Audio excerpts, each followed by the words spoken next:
بسم الله الرحمن الرحيم والصلاة والسلام على رسوله الكريم وعلى آله وصحبه أجمعين ومن تبعهم بإحسان إلى يوم الدين. أما بعد، عن هاني ابن يزيد رضي الله عنه أنه لما وفد على رسول الله صلى الله عليه وسلم قال: يا رسول الله، أي شيء يوجب الجنة؟ قال: عليك بحسن الكلام وبذل الطعام. اورده الالبانی فی صحیح الترغیب والترہیب. معزز سامعین کرام، شیخ البانی رحمہ اللہ کی کتاب ہے صحیح الترغیب الترہیب.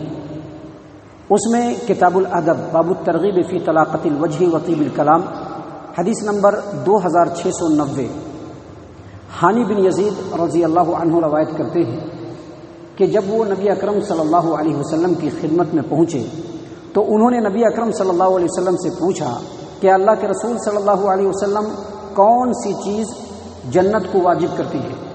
تو آپ صلی اللہ علیہ وسلم نے فرمایا کہ اچھی گفتگو کیا کرو اور لوگوں کو کھانا کھلایا کرو.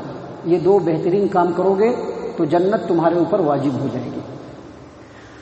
معزز سامعین کرام، عمدہ کلام اور لوگوں سے بہترین بات، یہ دو ایسے اعمال ہیں کہ اگر توحید کے ساتھ اور جو دوسرے فرائض ہیں ان کو ادا کرنے کے ساتھ ساتھ اگر بندہ ان دو باتوں کو لازم پکڑ لے تو یقینی طور پر جنت اس کے لیے واجب ہو جائے گی. اس سلسلے میں اللہ کے رسول صلی اللہ علیہ وسلم کی ایک اور حدیث ہے جو صحیح البخاری کتاب الرقاق باب حفظ اللسان کی ہے.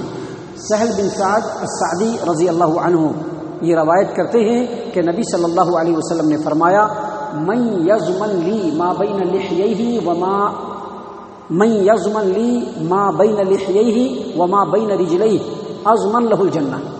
یعنی جو آدمی ان دو کلوں کے درمیان، ان دو جبڑوں کے درمیان کی چیز یعنی زبان اور ان دونوں پیروں کے درمیان کی چیز یعنی شرمگاہ، جو آدمی ان دونوں چیزوں کی گارنٹی لے لے تو میں اس کے لیے جنت کی گارنٹی لیتا ہوں. آپ دیکھ لیجئے، دو کلوں کے درمیان زبان ہے.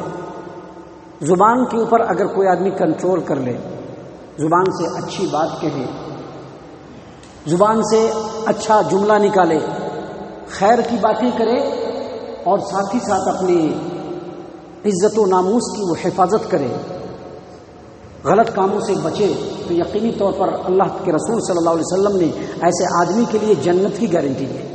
معزز سامعین کرام، اس سلسلے کی ایک اور روایت ہے جو بہت ہی اہم ترین روایت ہے کہ جس روایت کے اوپر غور و فکر کرنا ہر مومن مسلمان کے لیے جو خاص طور سے جنت کا طلبگار ہے، آخرت میں جہنم سے بچنا چاہتا ہے، اس آدمی کو اللہ کے رسول صلی اللہ علیہ وسلم کی اس حدیث کے اوپر خوب غور کرنا چاہیے.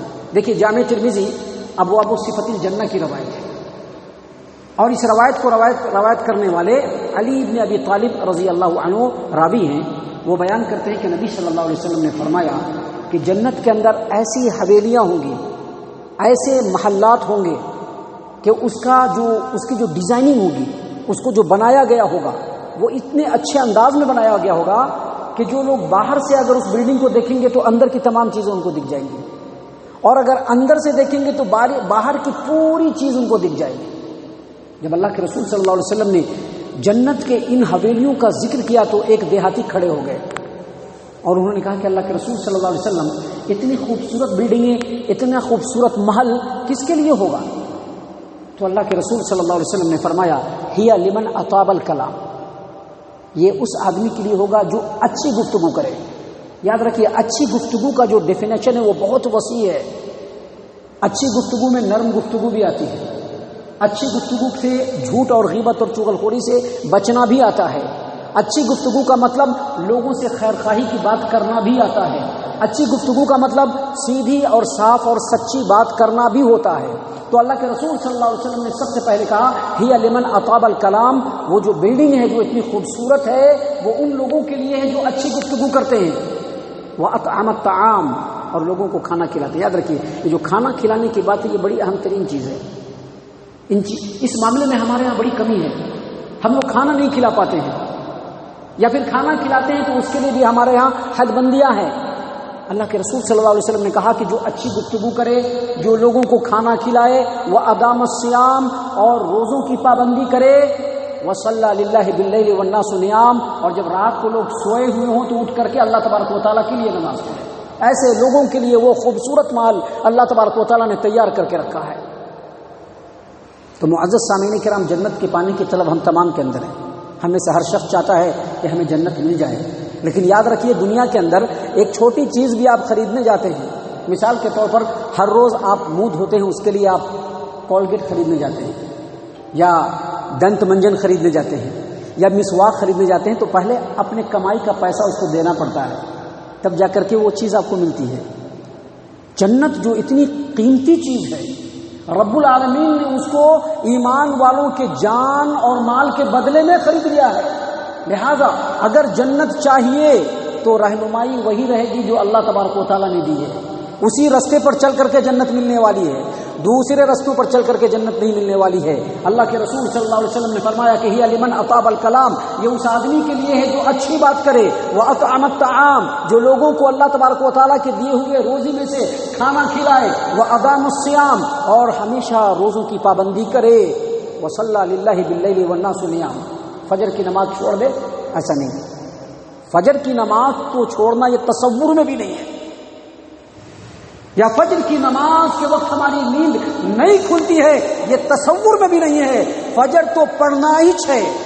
فجر سے پہلے اٹھ کر کے جب لوگ سوئے رہیں اس وقت اٹھ کر کے اللہ تبارک و تعالیٰ کے لیے نماز پڑھیں گے، تب جا کر کے وہ بلڈنگ ملے گی. معزز سامعین کرام، آگے اللہ کے رسول صلی اللہ علیہ وسلم کی ایک اور حدیث ہے جہنم سے بچنے کے لیے. کیونکہ ہم نے اس سے پہلے بھی اپنے ایک بیان میں بتلایا تھا کہ ہمارے بہت ہی قریبی رشتے دار، جب میں بزنس اور کاروبار کیا کرتا تھا تو وہ مجھ کو بتلاتے تھے کہ اگر بزنس میں فائدہ چاہیے تو جہاں جہاں سے نقصان ہوتا ہے اس سے بچ جاؤ. جن جن جگہوں سے نقصان ہوتا ہے ان جگہوں سے بچ جاؤ گے تو تم کو فائدہ ہو جائے گا.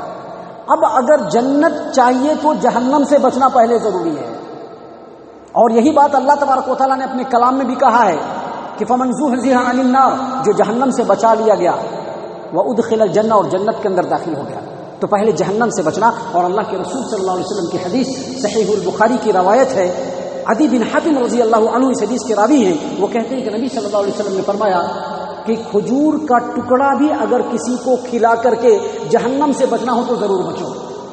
کھجور کا ٹکڑا بھی، اتقوا النار ولو بشق تمرۃ، جہنم سے اگر بچنا ہے کھجور کا ٹکڑا کھلا کر کے بھی اگر جہنم سے بچنا ہے تو بچ جاؤ. اور اگر یہ چیز تم کو میسر نہ ہو تو اچھی گفتگو اپنی کر لو، اپنی گفتگو کو اچھی کر لو. معزز سامعین کرام، یہ تمام باتیں ہم تمام کے لیے نصیحت ہے. یہ ساری باتیں جو بتلائی جاتی ہیں وہ اس لیے بتلائی جاتی ہیں کہ ان تمام چیزوں کو اپنے ذہن کے اندر آدمی حاضر کرے اور اپنے زندگی کے تمام مراحل سے اس کو کمپیئر کرنے کی کوشش کرے اور دیکھیں کہ وہ کہاں کہاں پر خامی کر رہا ہے، وہ کہاں کہاں پر غلطی کر رہا ہے. ان چیزوں کو ہٹا دے اور ان چیزوں کو اپنی زندگی کے اندر لے آئے، یقینی طور پر اس کو جنت مل جائے گی. کہا کہ کھجور کا ٹکڑا کھلا کر کے بھی اگر جہنم سے بچنا ہے تو بچ جاؤ، اور اگر یہ نہیں ملتا ہے تو اچھی گفتگو کے ذریعے سے جہنم سے بچ جاؤ. کیونکہ اچھی گفتگو، اللہ کے رسول صلی اللہ علیہ وسلم نے فرمایا کہ یہ صدقہ ہے جس کے بدلے میں اجر و ثواب ہے.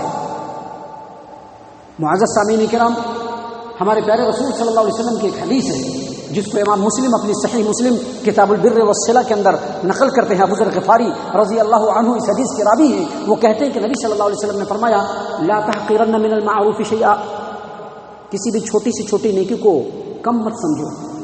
ولو ان تلقى اخاك بوجه طليق، اگر اپنے بھائی سے ہنستے ہوئے چہرے سے بھی ملنا ہے اس نیکی کو بھی کم ترین مت سمجھو.